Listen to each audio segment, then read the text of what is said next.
What a great swing. That is 10-time senior major winner, Bernhard Langer, one of the greatest golfers in the history of the game. This guy turned pro as a teenager, and man, he has been winning for like, my goodness, 45 years, something like that. Unbelievable. In fact, Bernhard Langer has won 5 of the last 10 senior majors that have been played. Unbelievable.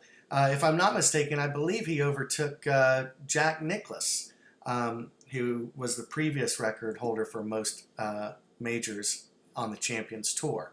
Now let's take a look at his golf swing. There's a couple things that are very interesting that I think are important to talk about, and there's 2 primary fundamentals that you've probably heard me talk about lately that I think he exemplifies. One is he keeps his head behind the ball. This is a very crucial element in the golf swing. I'm a big believer in it. And he also uses his lower body very well and keeps his hip depth. You've heard me talk about hip depth. I'm a believer in the classic swing. Primary component of the classic swing is allowing the hips to open on the backswing, and he's a squat turner. So we're going to talk about all of that. Let's first take a look at this driver swing, the way he keeps his head behind the ball. So now I've drawn a line to where he's going to be when he gets ready to hit the ball. And right there you can see he actually gets set up and pulls up into position. And then as he starts his takeaway, he loads into his right side. And we'll see that his left knee will move back behind the ball. That's what Tom Watson was describing in a recent video about how to load into the right side. That left knee moves behind the ball. Of course, I'm discussing a right-handed golfer here. It's very, very crucial that that left knee moves in, but he's able to get this hip turn without really lifting his left heel. And the way he's doing that is by squatting into that turn that he's kind of famous for. But watch this. We're talking about his head right now. Watch how he keeps his head behind this line. This is where it gets crazy. As his body unfolds, we'll see that his head moves backwards quite a bit. It's like all turning in one motion. Really, really kind of crazy.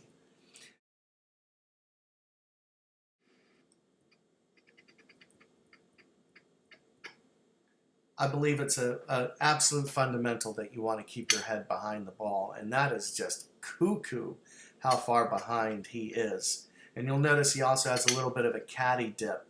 It looks like his left leg straightens right there, like a lot of pro golfers. Probably helps him get a little more speed. But then you'll see that he takes that bend right there. That's that caddy dip I've been talking about. Nothing wrong with that. Obviously, it works for Mr. Langer.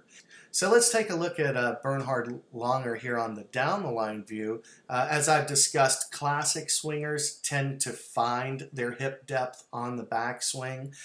You'll see this line is set up about 2 inches or so behind his rear, and as he makes his backswing, we're going to see him move to that line.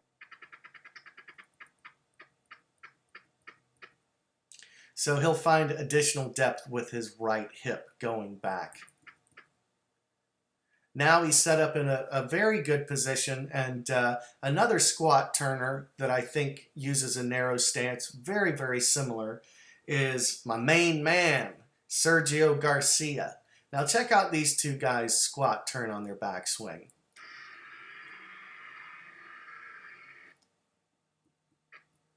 That's pretty darn close, right? They almost look like carbon copies of each other.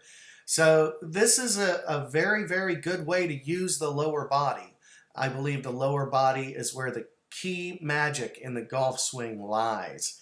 And as I said, there's 2 ways of opening the hips. You can let the left heel rise as you move your weight into your right heel, or you can maintain a squat and let both knees work away from the target, and then you'll see the hips and the knees go back towards the target. Here, Sergio, we can see him really getting out in front with his lower body. Of course, he's decades younger than Bernhard Langer in this other shot, but Sergio's just so amazing the way he delivers that club.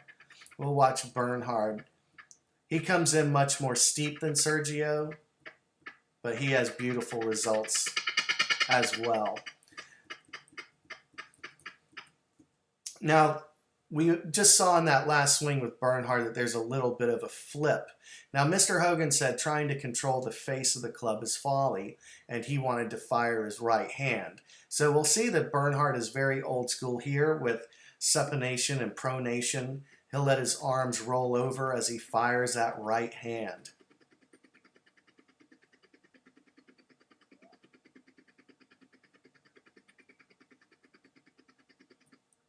Now, Bernhard does not compress into the ball. That gives him a lot of space, and his arms get a little bit straighter at impact than a lot of the best ball strikers.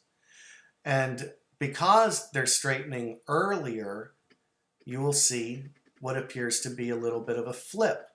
A lot of people are really against this kind of move, but there's so many great golfers that did it. You know, some of the smoothest swingers that I've posted in the past, Tom Pertzer, have a flip. And if you even look at Jack Nicklaus on Golf My Way, when he's hitting his 5-iron, you see a little bit of a flip too. But these guys aren't sweating the club face. They've aimed it at address, and if they can maintain the angles that they want, they're going to be able to deliver that club where they want it every time. So this is an overhead view that I think is pretty interesting, that is worth looking at as well. I think he's hitting a fade here.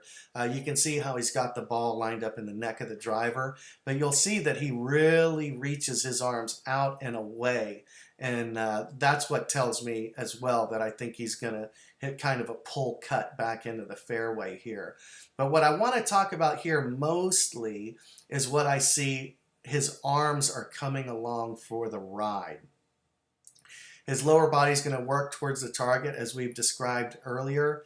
But notice how the arms, the club, and the shoulders, they kind of stay in that same spot, almost as if he's holding them back and waiting for them to fire. So as the knees and the lower body work towards the target, the club gets into position. You'll also notice that Mr. Langer has a little bit of what I would call an inside over the top move. It's okay because he's so deep. He's got tremendous hip depth. If you look here, look at this great hip depth he has. His hands are deep, and so this little over the top move, you can see it right here. He has the club a little laid off like Sergio as well, but it doesn't matter. He goes over the top, Sergio goes under, so they're doing it two different ways. But look at his upper body and his arm stay connected to his chest as he makes his way down. This is really crucial. I try to not fire my arms too early. I love how he's doing this. Now what you'll see is as the weight of the club gets outside of his hands, centrifugal force will force the club to uncock. And very beautifully, Mr. Langer finds the center of the club face, and it looks like he's taking it down the left side of the fairway and going to let it cut right back to the center. So that's my analysis of Bernhard Langer. Congratulations, sir. Thank you for your wonderful golf through the years. You're just a machine. It's incredible. It's pretty hard to imagine you've already racked up 3 senior majors in the year 2017. Congratulations. And if you guys would like, I've got a new movie out called Mr. Hogan.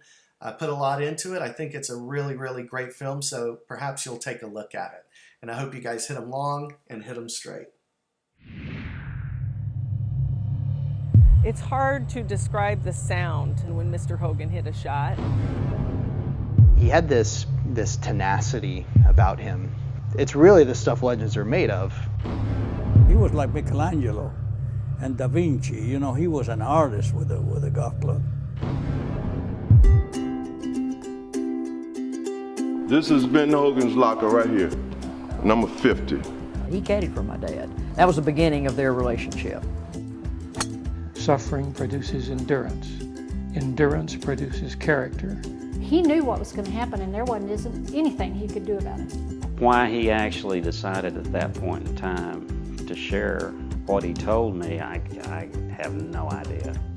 What I think he did was he applied physics better than everybody else. Ben Hogan never watched Jack Nicklaus practice, but Jack Nicklaus watched Ben Hogan practice. People say Hogan won't ever talk to you. Well, Hogan talked to me a lot.